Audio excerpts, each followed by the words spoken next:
Bueno, vamos a continuar entonces hoy con todo lo que ha sido el devenir de esta antigua ruta de la seda que hemos estado analizando y que va ligada con todo el comercio que se va a dar entre Occidente y Oriente y toda la expansión del budismo. Como vimos, hay un entrelazamiento entre estas dos, entre el desarrollo del comercio y la expansión del budismo, en la medida en que los comerciantes, como vimos, una gran mayoría de ellos había abrazado el budismo. Entonces, vamos a ver en el documental de Li Binbin, de donde se habla de la franja económica de China, en este documental que tiene varios episodios. En el primer episodio pues vemos una figura central de la cual ya habíamos hablado, que es el gran asesor militar Shang Qian, quien en el año 138 a.C. va a ser enviado por el emperador Wu de la dinastía Han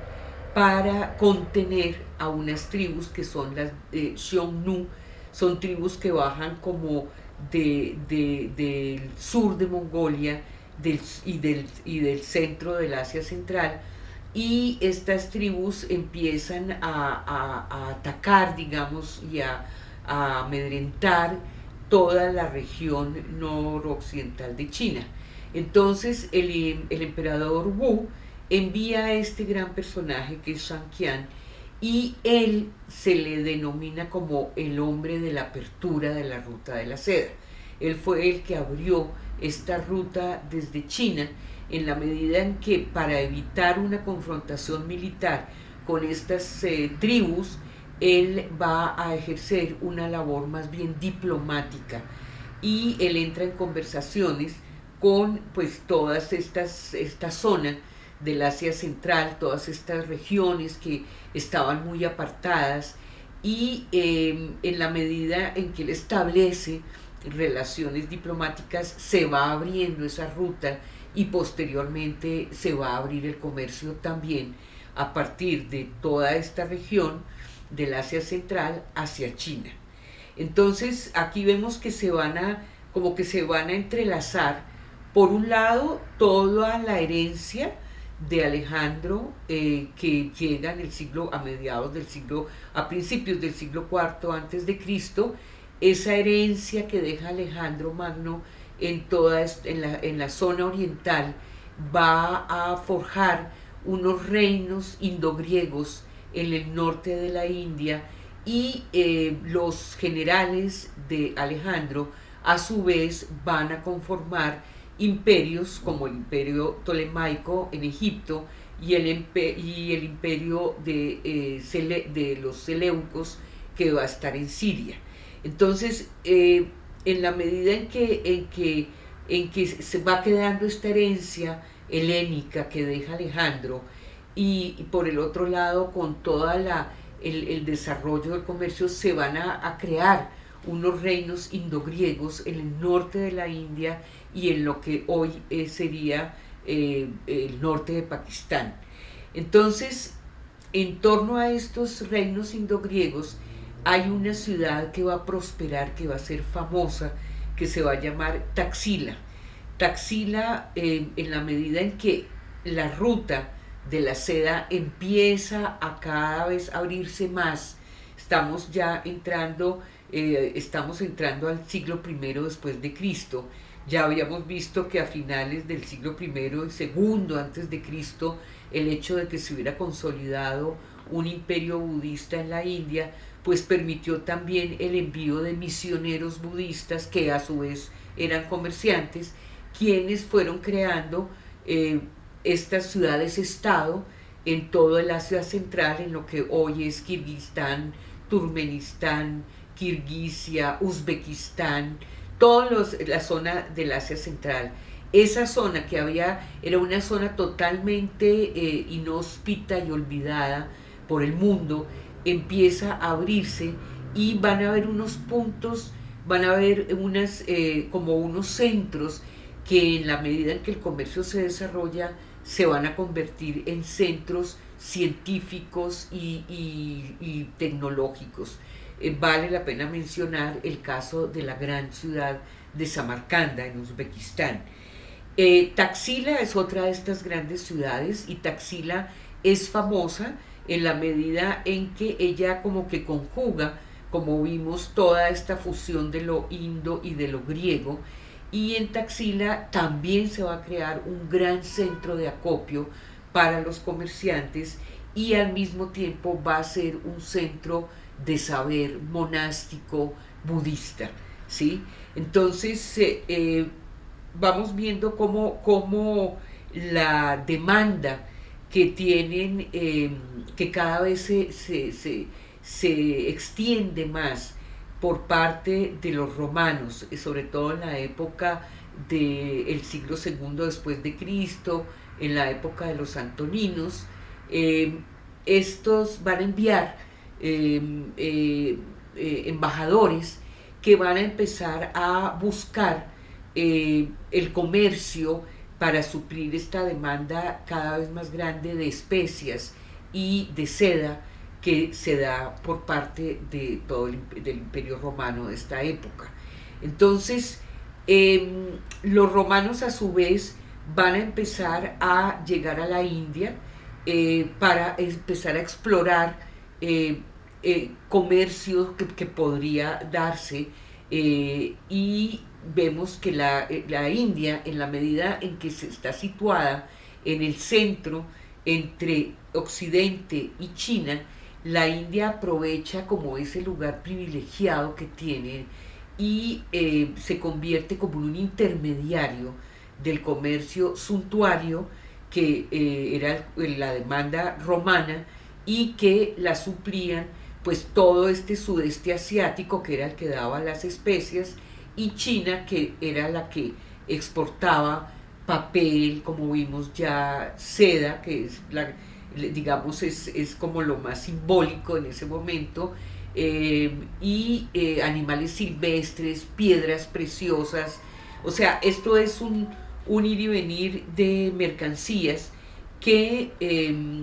permite que a su vez, como la India llega a jugar un papel tan importante como intermediaria, la India a su vez va a buscar en el sudeste asiático, como vimos, pues toda la demanda de especias, sobre todo, que tenían los romanos. La ruta de la seda, como vimos, no es una sola ruta, son varios caminos terrestres y fluviales, ¿sí? Por el lado, o sea, hay varios caminos que van a transitar, que parten de China, de Xi'an, y luego pasan por Luoyang, luego se meten por el Asia Central, del Asia Central van a salir a Irán, y de Irán allí vuelven y llegan hasta Turquía, hasta Constantinopla. Digamos que esa es una parte de las rutas. También había rutas fluviales que partían de los puertos en la India, que atravesaban todo este océano Índico, llegaban al Golfo Pérsico, y de allí se metían hacia Irak, hacia Babilonia, y por la vía terrestre llegaban hasta muchas veces pues hacia los puertos del Líbano y de Siria, que en esta época pues Siria era un imperio seleucida, como la herencia de uno de los generales de Alejandro, que fue Seleuco.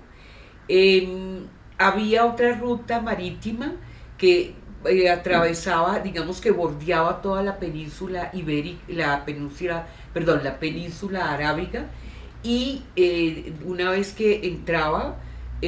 al Golfo Pérsico, se iba metiendo hacia Alejandría, donde Alejandría era otro gran centro de acopio del Mediterráneo.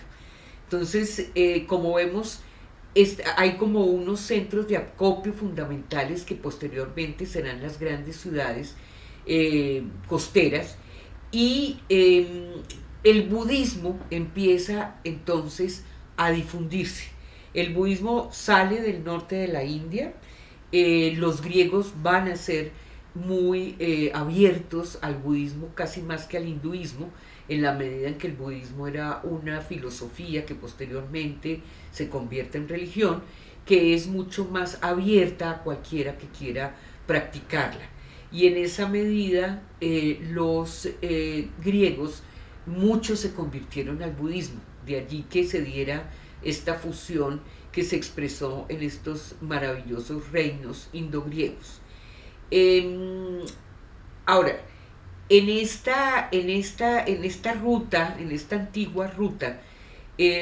vimos que arranca realmente como a dinamizarse a partir del siglo, entre el siglo primero antes de Cristo y el siglo primero después de Cristo, y llega, hay un punto de inflexión que va a ser la toma de Constantinopla en 1453. Cuando el Imperio Turco Otomano, a través de Mehmed II, toma a Constantinopla y la convierte en Estambul, a partir de ese momento la ruta de la seda queda cortada. O sea, esa antigua ruta que veíamos, que hemos descrito, queda completa, queda cortada. Y a partir de ese momento, todas estas caravanas de camellos que transitaron por los desiertos chinos y que luego se metieron al Oriente Medio y salían al Mediterráneo y salían a los puertos sirios, etcétera, estas caravanas van a ser convertidas después de la caída de Constantinopla, van a cambiar, digamos, estas rutas terrestres y estas caravanas enormes que transitaban todo el tiempo por esta ruta, se va a buscar, Occidente va a buscar, después desde 1453, va a buscar una salida marítima. Y en esa medida nosotros vamos a ver cómo el cierre de la ruta que se da por la caída de Constantinopla, pues va a implicar una búsqueda de nuevas vías marítimas para poder suplir el comercio de especias y la demanda de especias por parte de los romanos. Entonces aquí vemos cómo Colón empieza ya, sale del puerto de Palos en España y empieza la travesía en la búsqueda para llegar a través de una nueva ruta a la India y poder suplir un nuevo comercio. Vasco de Gama en Portugal también sale, va a recorrer el sur del África y va a llegar al Cabo de Buena Esperanza, y ahí vamos viendo cómo se va a forjar a través de la creación de estas nuevas rutas marítimas y de este nuevo comercio. Vamos a ver cómo se van a dar nuevos desarrollos